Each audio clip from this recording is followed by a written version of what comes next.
Hello friends, most welcome to Shrikanth classes for mathematics. तो चलिए आज के सेशन की करते हैं शुरुआत। और हम कर रहे थे प्रीवियस ईयर क्वेश्चन पेपर 2023, जिसमें क्वेश्चन नंबर 130 तक हम ऑलरेडी सोल्व कर चुके हैं। तो आज शुरुआत करते हैं क्वेश्चन नंबर 131 से आगे के क्वेश्चंस करते हैं। इसमें जिन भी कैंडिडेट्स ने प्रीवियस सेशन नहीं देखे हैं तो डिस्क्रिप्शन में प्रीवियस सेशन का लिंक है, आप वहाँ से जा करके प्रीवियस सेशन देख सकते हैं। ठीक है। और आगे अब अगर अभी तक आपने चैनल को सब्सक्राइब नहीं किया है तो चैनल को सब्सक्राइब भी कर लीजिए, ताकि आगे आने वाली हर क्लास की नोटिफिकेशन आपको मिलती रहे। तो चलिए शुरुआत करते हैं आज के सेशन की। क्वेश्चन नंबर 131 है आपके पास में। The sum of all 3 digit numbers divisible by 5 is. 5 से डिवाइड होने वाले सभी 3 डिजिट के नंबर्स का सम क्या होगा, ये पूछा है आपसे क्वेश्चन में। तो सबसे पहले आप देखेंगे कि 5 से डिवाइड होने वाले 3 डिजिट के नंबर्स कौन से हैं।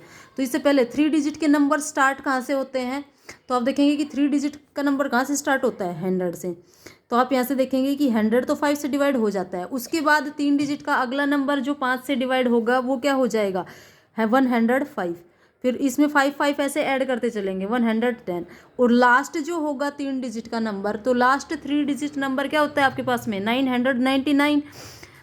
तो यहाँ पर आपको लेना है वो नंबर जो 5 से डिवाइड हो, तो क्या हो जाएगा लास्ट 995। तो ये वो नंबर्स हैं जो कि क्या है 3 डिजिट के हैं और 5 से पूरे पूरे डिवाइड होते हैं। अब इनका सम आपसे पूछा गया है, तो इनका सम जब आप निकालेंगे तो आप देखेंगे कि ये आपके पास में एक एपी सीरीज बन गई। तो यहाँ पर फर्स्ट टर्म जो है जिसको ए से रिप्रेजेंट करते हैं क्या है, 100 है। कॉमन डिफरेंस आपके पास में क्या होता है, second term minus last first term, या फिर थर्ड माइनस सेकंड। तो ये देखेंगे आप सभी में कितने का आ रहा है, 5 का डिफरेंस आ रहा है। तो कॉमन डिफरेंस कितना हो गया, 5 हो गया।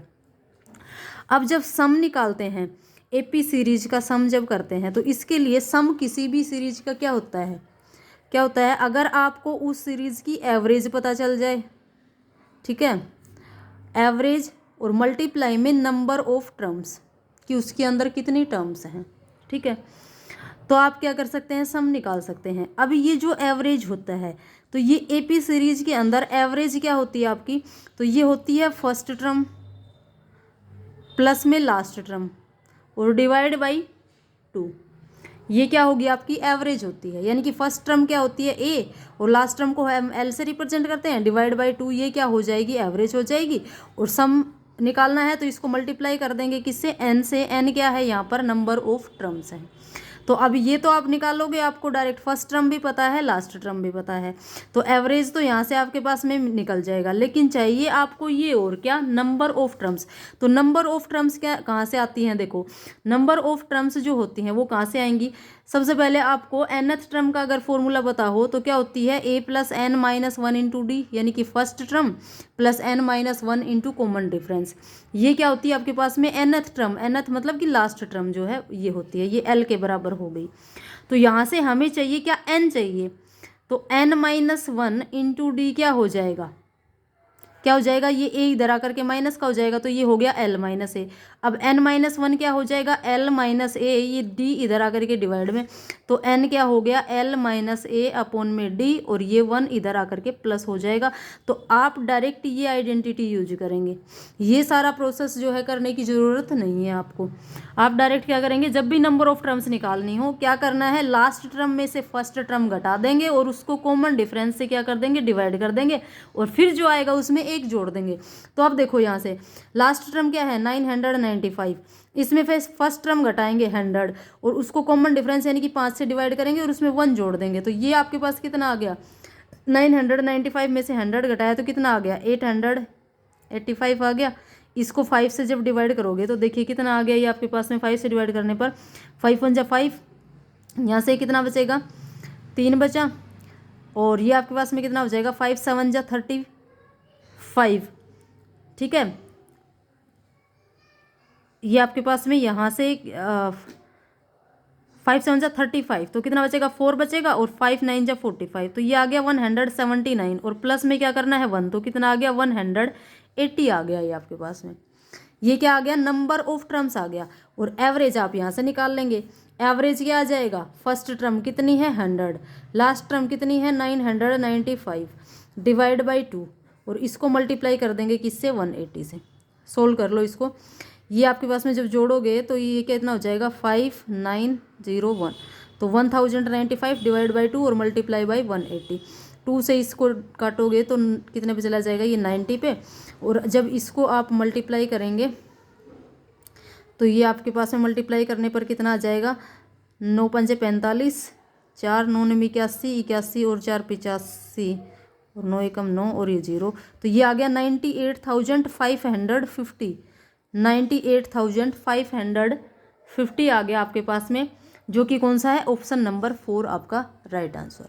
ठीक है, तो ये सारा प्रोसीजर किया आपको समझाने के लिए। आप डायरेक्ट क्या करेंगे, जब भी आपको सम निकालना हो क्या करना है, first term plus last term divide by 2, ये तो हो जाएगा एवरेज, और उसको नंबर ऑफ टर्म्स से मल्टीप्लाई कर देंगे। और नंबर ऑफ टर्म्स के लिए क्या करना है, लास्ट टर्म में से फर्स्ट टर्म घटा के और उसको कॉमन डिफरेंस से डिवाइड कर देंगे, और जो भी नंबर आएगा उसमें 1 ऐड कर देंगे। तो ये सारा जो प्रोसीजर था ये आपको पूरा समझाने के लिए कि ये फॉर्मूला आया कहाँ से। ठीक है, तो इसी फॉर्मूले से निकल के आता है, बस ये 2-3 स्टेप इसके यहाँ पर अगर आप स्किप करना चाहें, अगर आपके माइंड में कुछ भी नहीं रहे, ध्यान में नहीं रहे, भूल जाएं, तो ये वाला फॉर्मूला तो सभी को याद होता ही है, क्योंकि ये तो आपने पहले बचपन में पढ़ चुके हो 10th क्लास में। तो ठीक है, तो ये आप यहाँ से देख सकते हैं, इस तरीके से कर सकते हैं। फिर चलिए देखते हैं नेक्स्ट क्वेश्चन। अगला है कि if x + 1/x is equal to 2 then the value of √x + 1/√x is. x + 1/x की वैल्यू दे रखी है, आपसे पूछ रहा है कि √x + 1/√x की वैल्यू क्या होगी। तो देखिए ये क्वेश्चन तो बिल्कुल ही आसान सा है। इसमें इसकी वैल्यू 2 कब हो सकती है, जब x की वैल्यू क्या होगी, 1 होगी। तो इसमें आपको कोई दिमाग लगाने की ज़्यादा जरूरत नहीं है, साफ दिख रहा है कि x की वैल्यू 1 होगी। तो अगर यहाँ पर भी 1 रखोगे तो क्या आएगी, यहाँ से 1, यहाँ से 1, यानी कि 2 आएगा। तो इसमें तो पेन उठाने की जरूरत नहीं है। लेकिन कंसेप्ट समझिए आप, कंसेप्ट क्या है कि अगर ये क्वेश्चन, इसमें तो चलो 2 दे रखा था, मान लो यही क्वेश्चन आपके पास ऐसे दे दे कि x + 1/x is equal to 3 है, तब आप ये बताएं कि √x + 1/√x क्या होगा। तब उस केस में आप क्या करेंगे। अब यहाँ से तो हमने देख के अनुमान लगा लिया कि भाई यहाँ पर x की वैल्यू 1 होगी तभी ये सम 2 के बराबर आएगा, लेकिन यहाँ से कैसे अनुमान लगाएंगे। तो इसके अंदर देखिए कंसेप्ट क्या होता है कि जब भी आपको पावर हाफ करनी हो ना, ये √x है, जब भी आपको पावर हाफ करनी हो तो पावर हाफ करने के लिए क्या करना होता है कि जो भी ये वैल्यू दे रखी है इसके अंदर 2 ऐड करेंगे। ठीक है, और उसका क्या कर देंगे, स्क्वायर रूट कर देंगे। तो यहाँ से ये कितना आ जाएगा, √5 आ जाएगा। अब आप कहेंगे कि ये ऐसे कैसे बना, ये ट्रिक कैसे बनी। अगर यही देखना चाहते हैं तो वो भी देख लीजिए, पूरा डिटेल में बता देती हूँ। आपने क्या करना है कि √x + 1/√x आपको फाइंड करना है। तो हम क्यों ना इसका स्क्वायर निकाल लें। इसका स्क्वायर अगर निकालते हैं तो क्या होगा, ये a + b का स्क्वायर हो जाएगा। तो a का स्क्वायर यानी कि √x का स्क्वायर करेंगे, ये हो गया √x का स्क्वायर, प्लस 1/√x का स्क्वायर, ये हो गया b स्क्वायर, प्लस 2ab, तो 2 × √x × 1/√x। क्या यही फॉर्मूला लगेगा। अब √x से √x कैंसिल हो गया। ये देखिए रूट स्क्वायर से स्क्वायर रूट कैंसिल, यहाँ पर भी स्क्वायर से स्क्वायर रूट कैंसिल। यहाँ से आया x, यहाँ से आया प्लस में 1/x और प्लस में कितना आया 2 आया। अब देखो ये क्या हो गया, x + 1/x जो दे रखी थी वही वैल्यू, बोलो हो गई कि नहीं। तो वो वैल्यू रख देंगे और हमें ये निकालना है, केवल हमने निकाला है इसका स्क्वायर, हमें केवल चाहिए √x + 1/√x। तो ये जो पावर 2 है ये इधर आकर के क्या इसके ऊपर अंडर नहीं हो जाएगी, स्क्वायर रूट नहीं बन जाएगी। तो क्या वही आ गया। तो ये पूरा प्रोसीजर करने की बजाय, ये पूरा प्रोसीजर क्या होना चाहिए, ये आप डायरेक्ट करेंगे इस कंप्लीट को करने के बजाय। और डायरेक्ट कब कर पाएंगे, जब आप इस तरह के क्वेश्चंस को प्रैक्टिस करेंगे तब। ठीक है, ये पूरा फॉर्मूला आपके माइंड में चलना चाहिए कि भाई इसको ऐसे करने से ये हो जाएगा, ऐसे करने से ये हो जाएगा। तो आप डायरेक्ट ये स्टेप लिखेंगे, क्या करेंगे, जो भी वैल्यू दे रखी है उसके अंदर 2 जोड़ेंगे और उसका स्क्वायर रूट कर देंगे। ठीक है, तो ये आपको यहाँ पर यूज करना था। तो यहाँ से इस क्वेश्चन के अंदर तो आंसर 2 आ रहा है, लेकिन अगर आपके पास में इस तरह से कोई और वैल्यू दे दे तो कंसेप्ट ये है, जो भी वैल्यू दे रखी हो उसमें क्या करना है, जब भी पावर हाफ करनी हो जो भी वैल्यू है उसके अंदर 2 जोड़ें और उसका क्या कर दें, स्क्वायर रूट कर दें। ठीक है, चलिए देखते हैं नेक्स्ट क्वेश्चन। क्वेश्चन नंबर 133 क्या है, progressive education emphasize learning by reading, writing, doing या इंजॉइंग। तो जो प्रगतिशील जो शिक्षा होती है वो किस पर जोर देती है, तो किस पर जोर देती है, वो करके सीखने पर। तो लर्निंग बाय डूइंग हो जाएगा इसका आंसर। ठीक है, तो ये आपका क्वेश्चन, इसका आंसर क्या हो जाएगा, लर्निंग बाय डूइंग। चलिए देखते हैं नेक्स्ट। तो अगला जो क्वेश्चन है हमारे पास में वो क्या है, question number 134। If the cost price of 24 articles is equal to the selling price of 18 articles then the percentage profit is. देखिए, जब भी ऐसा क्वेश्चन हो ना कि इतने आर्टिकल्स का कॉस्ट प्राइस इतने के सेलिंग प्राइस के बराबर है या इतने का सेलिंग प्राइस इतने के कॉस्ट प्राइस के बराबर है, तब आपको क्या करना होता है कि आप कॉस्ट प्राइस और सेलिंग प्राइस का क्या निकाल लें, रेशियो निकाल लें। यहाँ से कैसे निकालेंगे, जो भी दे रखा है उसको लिखें एज इट इज़। क्या है, 24 आर्टिकल्स का क्या है कॉस्ट प्राइस, तो 24 का CP किसके बराबर है, सेलिंग प्राइस ऑफ 18 आर्टिकल्स, तो 18 आर्टिकल्स का क्या SP। तो अब आप यहाँ से कॉस्ट प्राइस और सेलिंग प्राइस का क्या निकाल सकते हैं, रेशियो निकाल सकते हैं। तो हम इसको SP को इधर ले आए, ये हो गया 18 और इस 24 को लाए इधर। अब इसको काट दो, 6 से कट जाएगा, 6 × 18 और 6 × 4 = 24। अब आपके पास रेशियो आ गया, यानी कि कॉस्ट प्राइस अगर 3 है तो सेलिंग प्राइस कितना है, 4 है। आपसे क्या पूछ रहा है, परसेंटेज प्रॉफिट पूछ रहा है। तो परसेंटेज प्रॉफिट आप देखेंगे यहाँ से कितने का प्रॉफिट हो रहा है, 1 का हो रहा है। भाई 3 की चीज़ खरीदी, 4 में बेची, तो कितने का प्रॉफिट हो गया, 1 का हो गया। तो परसेंटेज प्रॉफिट क्या होगा, तो परसेंटेज प्रॉफिट क्या हो जाएगा, प्रॉफिट कितने का है, 1 का है, अपॉन में कॉस्ट प्राइस कितना है 3 और इनटू में क्या 100। तो 100 का 1/3 क्या हो जाएगा, 33 सही 1/3। तो 33 whole 1/3% जो है ऑप्शन नंबर 4 ये क्या हो जाएगा, आपका राइट आंसर हो जाएगा। ठीक है, चलिए देखते हैं नेक्स्ट क्वेश्चन। अब देखिए फिर से आपके पास में फिर से अलजेब्रा का क्वेश्चन आ गया और वही कंसेप्ट आ गया जो मैंने इससे पिछले क्वेश्चन में आपको समझाया था। ठीक है, क्वेश्चन नंबर 132 में बताया था आपको, क्या है कि x की पावर 4 + 1/x की पावर 4 कितना है, 119 है। ठीक है, और x क्या है, ग्रेटर देन 1 है आपके पास में। Then the value of x³ - 1/x³। अब ये दे रखा है और आपसे क्या पूछ रहा है, x³ - 1/x³ की वैल्यू पूछ रहा है। तो देखिए x³ + 1/x³ की वैल्यू हम कब पता निकाल सकते हैं, जब हमें x - 1/x की वैल्यू पता चल जाए। अगर ये वैल्यू हमें पता हो तो x³ - 1/x³ निकाल सकते हैं हम डायरेक्ट। ठीक है, तो अब ये कहाँ से आएगा, तो सबसे पहले क्या करेंगे, ये जो दे रखा है ना इसकी हेल्प लो। क्या है कि x की पावर 4 + 1/x की पावर 4, ये कितना दे रखा है, 119 दे रखा है। अभी अभी मैंने बताया था कि जब भी पावर हाफ करनी हो, पावर क्या करनी है, अब हम क्या कर देंगे, इसका स्क्वायर कर देंगे, यहाँ से निकाल लेंगे x² + 1/x²। तो पावर हाफ करनी है तो क्या बताया था कि जो भी वैल्यू दे रखी है उसके अंदर 2 ऐड करो और उसका क्या कर दो, स्क्वायर रूट कर दो। और ये कैसे करते हैं, कैसे आया वो पूरा कंसेप्ट मैंने पिछले क्वेश्चन में समझाया आपको। तो ये कितना हो गया, √121 और इसका स्क्वायर रूट करके निकालेंगे तो ये कितना आ जाएगा आपके पास में, 11 आ गया। ठीक है, अब देखिए अब ये आ गया आपके पास x² + 1/x² की वैल्यू ये आ गई। तो क्या यहाँ से अब हम x - 1/x की वैल्यू निकाल सकते हैं, तो वो क्या हो जाएगी, जो भी वैल्यू दे रखी है। देखिए जब आपसे क्या किया, पावर हाफ पूछी तो ये हो गया। अब प्लस से अगर माइनस में आना है तो क्या करेंगे, जो भी वैल्यू दे रखी है उसमें से 2 घटाएंगे और उसका स्क्वायर रूट कर देंगे। तो ये आ जाएगा √9 दैट इज इक्वल टू 3। अब आप पूछेंगे कि ये किया कैसे, तो ये देखिए कैसे किया, इधर बता देती हूँ कैसे हुआ। हमें क्या निकालना है, x - 1/x निकालना है। तो हम x - 1/x निकालने की बजाय हम क्या निकाल लेते हैं, इसका स्क्वायर निकालते हैं। तो इसका स्क्वायर जब निकालोगे तो क्या हो जाएगा, x² + 1/x², क्या हो गया ये a² + b² - 2ab। तो माइनस में 2 a × b यानी कि x × 1/x करोगे, x x कैंसिल हो जाएगा।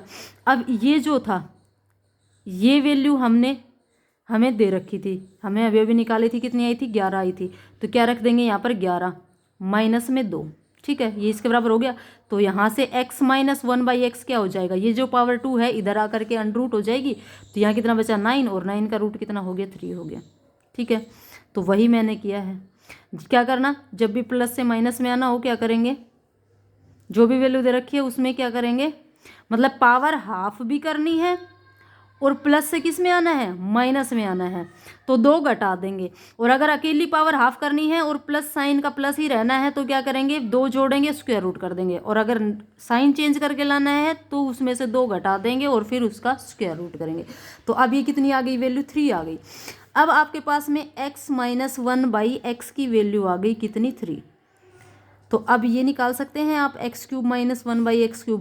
और ये क्या होता है, x³ - 1/x³, ये क्या होता है तो ये क्या होगा, जो भी वैल्यू है उसका क्या कर देंगे, क्यूब कर देंगे, और माइनस में 3 टाइम्स ऑफ दी, माइनस में क्या कर देंगे 3 टाइम्स ऑफ दी वैल्यू जो दे रखी है उसका। तो ये कितना हो जाएगा, 3 का क्यूब कितना हो जाएगा 27, और माइनस में 3, इसका मल्टीप्लाई करेंगे 3 3 जा 9, तो ये आपके पास में कितना बच गया 27।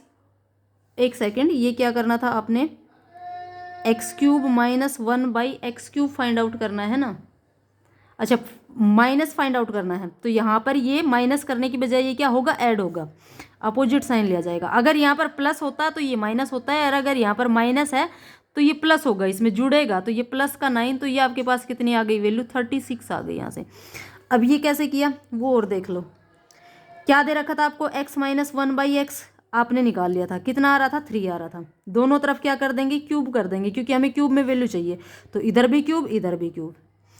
अब ये देखिए इसका क्यूब क्या हो जाएगा, a³ माइनस b³, ठीक है, माइनस में 3ab, तो a into b, x into 1/x, और इंटू में a माइनस बी, ये फॉर्मूला लगाया, is equal to right side में इसका क्यूब, 3 का क्यूब कितना है 27।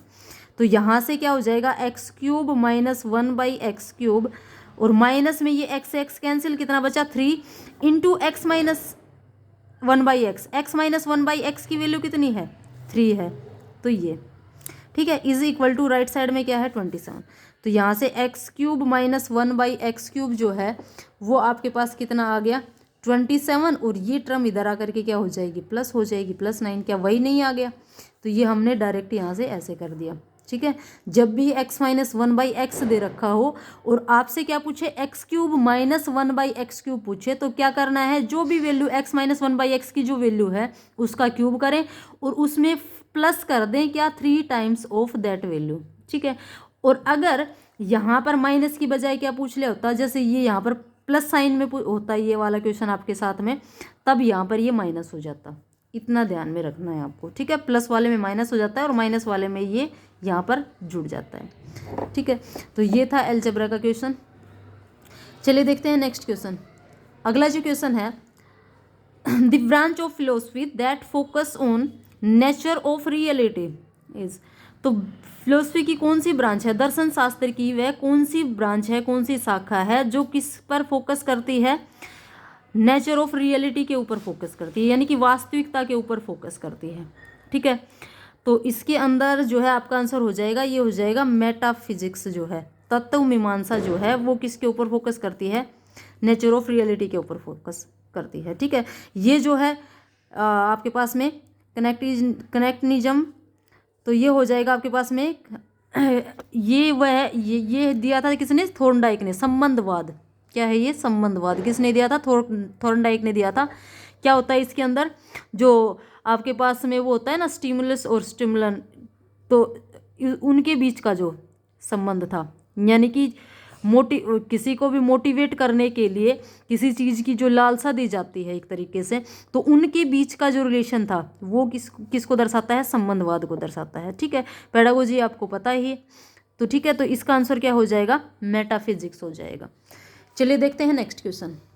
तो अगला जो क्वेश्चन है आपके पास में, ये क्या है, question number 137, if 12 man do a piece of work in 20 days, अगर 12 आदमी किसी काम को 20 दिन में करते हैं, then how many days will 60 man do the same work, तो 60 आदमी उसी काम को कितने दिन में करेंगे। तो टाइम एंड वर्क का ये क्वेश्चन है आपके पास में। तो इसके अंदर आपको अगर फॉर्मूला ध्यान में हो, ये वाला M1D1 और ये क्या होता है H1, अगर आवर्स भी दे रखे हो तो किसके बराबर होता है, M2D2H2, ये अगर आपको ध्यान में है। अब आवर्स यहाँ पर है नहीं, तो इसको H को यहाँ से क्या कर देंगे, हटा देंगे, यानी कि अकेला क्या लेंगे, M1D1 किसके बराबर होना चाहिए, M2D2 के बराबर। अब M1 फर्स्ट पार्ट में जो है नंबर ऑफ मैंस कितने हैं 12, और इनटू में कितने दिन में काम करते हैं, 20 दिन में। 12 आदमी 20 दिन में जो काम करेंगे वही काम करना है कितने आदमियों को, 60 आदमियों को, ठीक है। कितने दिन में करेंगे वो आपको फाइंड आउट करना है, तो इंटू D2। तो यहाँ से ही आपके पास D2 की वैल्यू क्या हो जाएगी, 12 इंटू 20 और 60 इसके आ जाएगा डिवाइड में, तो ये 0 से 0 कैंसिल, 2 3 जा 6 और 3 से ये 4 पे कट जाएगा, तो 3 4 जा 12। तो नंबर ऑफ डेज जो है आपके पास यहाँ से कितना आ गया, तो यहाँ से कितने आ गए, 4 डेज आ गए, 4 दिन में कर देंगे वो काम को, ठीक है। चलिए देखते हैं नेक्स्ट क्वेश्चन क्या है। If the sum of the radius and height of a solid cylinder is 20 centimetre. अगर कोई सॉलिड सिलेंडर है, मान लो ये देखिए आपके पास में एक सॉलिड सिलेंडर ले लिया हमने। अब क्या कह रहा है कि इसकी जो रेडियस है और इसकी जो हाइट है, तो ये इसकी रेडियस हो गई r और ये क्या हो गई, इसकी हाइट हो गई h। तो इस r प्लस h की जो वैल्यू दे रखी है वो कितनी दे रखी है, 20 सेंटीमीटर दे रखी है। And it's total surface area TSA जो है, इसका टोटल सरफेस एरिया जो है वो कितना दे रखा है, 880 सेंटीमीटर स्क्वायर दे रखा है। हमसे पूछ रहा है कि इसका वॉल्यूम बताएं क्या होगा।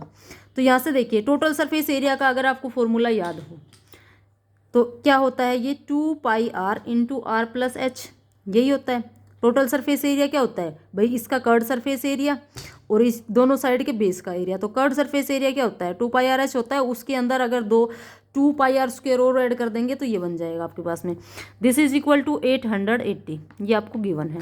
अब यहाँ से आप देखेंगे कि 2 पाई इंटू आर की वैल्यू आपको नहीं पता है कि कितनी है, लेकिन आर प्लस एच की वैल्यू तो इसने दे रखी है, तो वो रख देंगे यहाँ से 20, ठीक है, इज इक्वल टू 880। और साथ में यहाँ से पाई की वैल्यू भी रख दो, कितनी हो जाएगी 22/7 पाई की वैल्यू भी रख दो। अब जो कट रहा है उसको काट दो, 22 से इसको देखो 22 दूनी 44 और इधर काटोगे तो 44 दूनी 88, 2 पर कट जाएगा और एक ये 0, इधर भी कितना आ गया 20 आ गया। अब इस 20 से इस 20 को काट दो, यानी कि आपके पास क्या आ गया यहाँ से r/7 is equal to right side में क्या आया 1 आया। तो r की वैल्यू कितनी आ गई 7 आ गई, यानी कि रेडियस कितनी आ गई 7 आ गई। तो अब आपसे सिलेंडर क्या क्या पूछ रहा है, वॉल्यूम पूछ रहा है। तो सिलेंडर का जो वॉल्यूम होगा वो क्या होता है, वॉल्यूम क्या होता है बेस एरिया, ठीक है, और इनटू में क्या हाइट। तो बेस एरिया सिलेंडर का क्या है, सिलेंडर का बेस कैसा है, एक सर्कल है, तो क्या हो जाएगा base area pi r square और इनटू में हाइट यानी कि h। तो ये आपके पास कितना हो जाएगा, वैल्यू रख दो 22/7 इंटू रेडियस कितनी है 7 है, स्क्वायर करना है तो 2 बार मल्टीप्लाई और इनटू में h हाइट। अब हाइट देखिए आप यहाँ से निकाल सकते हैं, आपके पास रेडियस कितनी आ गई 7 आ गई ना, तो हाइट क्या हो जाएगी भाई, रेडियस और हाइट का सम कितना था 20 था, तो 20 में से 7 घटा दो, हाइट कितनी बची 13 बची, तो यहाँ पर रख दो 13। अब एक 7 से एक 7 कैंसिल और इनको जब आप मल्टीप्लाई करेंगे, ठीक है, तो ये हो जाएगा आपके पास में 22 इंटू 13 7 91। अब आप यहाँ से क्लियरली देख पा रहे हैं कि इनको मल्टीप्लाई करेंगे ना तो 2 1 जा 2, यानी कि यूनिट डिजिट कितना आएगा 2 आएगा। यूनिट डिजिट 2 जो है आपके पास केवल एक ही ऑप्शन में है, तो ये वाला आंसर हो जाएगा, पूरा मल्टीप्लाई करने की भी ज़रूरत नहीं है यहाँ से, ठीक है। तो ये आपके पास में क्या था, ये आपके पास में सिलेंडर के टोटल सरफेस एरिया से रिलेटेड एक क्वेश्चन था। तो इसमें अगर आपको फॉर्मूले याद हैं तो आप इजीली इसको कर पाओगे। चलिए देखते हैं नेक्स्ट क्वेश्चन। क्वेश्चन नंबर ये नेक्स्ट जो क्वेश्चन है, क्वेश्चन नंबर कौन सा लिख रखा है, 139 क्वेश्चन नंबर, सॉरी ये 140 है। Special education is related to talented student, education for disabled, teachers या वीक स्टूडेंट। जो स्पेशल एजुकेशन जो है, ठीक है, वो किन से रिलेटेड होती है। तो स्पेशल जो एजुकेशन है वो किसके लिए होती है, जो दिव्यांग लोग होते हैं उनके लिए, दिव्यांग जो स्टूडेंट होते हैं उनके लिए होती है। तो ये क्या होती है, एजुकेशन फॉर डिसेबल्ड होती है, ठीक है। चलिए देखते हैं नेक्स्ट क्वेश्चन, इसका जो बीच में छूट गया कौन सा है। तो क्वेश्चन नंबर 139 ये क्या है आपके पास में, if S is the in centre of triangle ABC and angle A is equal to 30 degree then the value of angle BSC। आपसे एंगल BSC की वैल्यू पूछ रहे हैं। तो देखिए यहाँ पर दो कंसेप्ट होते हैं, मैं आपको दोनों ही बता देती हूँ। सबसे पहले आप कंसेप्ट ही समझिए, जैसे ये कोई भी ट्राइंगल ली हमने, ट्राइंगल ले ली हमने, कोई भी ABC बना ली, ठीक है। अब इसके अंदर दो केस होते हैं, इसलिए मैं दोनों केस में समझाने के लिए मैं कोई भी दो ट्राइंगल ले लेती हूँ। दूसरी जगह मैंने ये एक और ट्राइंगल ले ली ABC। अब यहाँ पर देखिए ये क्या है, ये हो गया इसका इन सेंटर, ठीक है, सॉरी इन सर्कल हो गया। तो इन सर्कल का ये क्या है, सेंटर है, तो ये हो गया इसका इन सेंटर। अब इन सेंटर क्या दे रखा है कि ये किसी पॉइंट S पर है। अब आपसे क्या पूछ रहा है कि अगर एंगल A, अगर ये वाला एंगल 30 डिग्री है, कितना है 30 डिग्री है, तो आप एंगल BSC बताएं।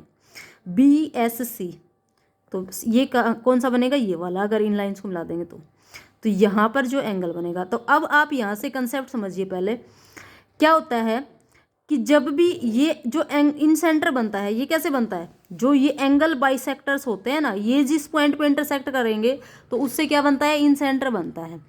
तो अगर यहाँ पर वर्टेक्स पर अगर एंगल यानी कि एंगल ए अगर आपके पास में थीटा है, ठीक है, तो ये वाला जो इन सेंटर के ऊपर जो एंगल बनेगा बी एस सी, ये कितना होगा, तो ये आपके पास में कितना होगा भाई, ये हो जाएगा 90 डिग्री प्लस में एंगल ए बाई 2, ठीक है।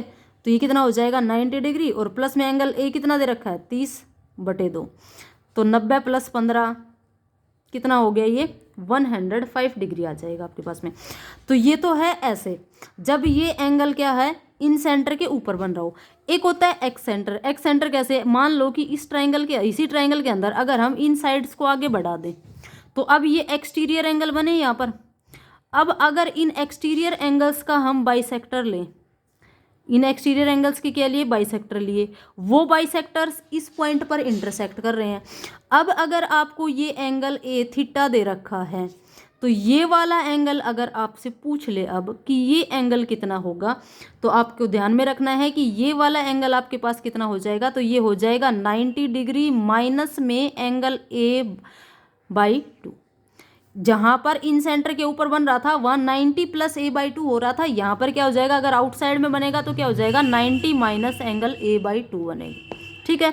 तो ये दोनों कंसेप्ट आपको ध्यान में रखने हैं, इन दोनों में से किसी पे भी क्वेश्चन पूछा जा सकता है, ठीक है। तो ये थे आप आज की सेशन में, हमने ये क्वेश्चन नंबर 140 तक कर लिए।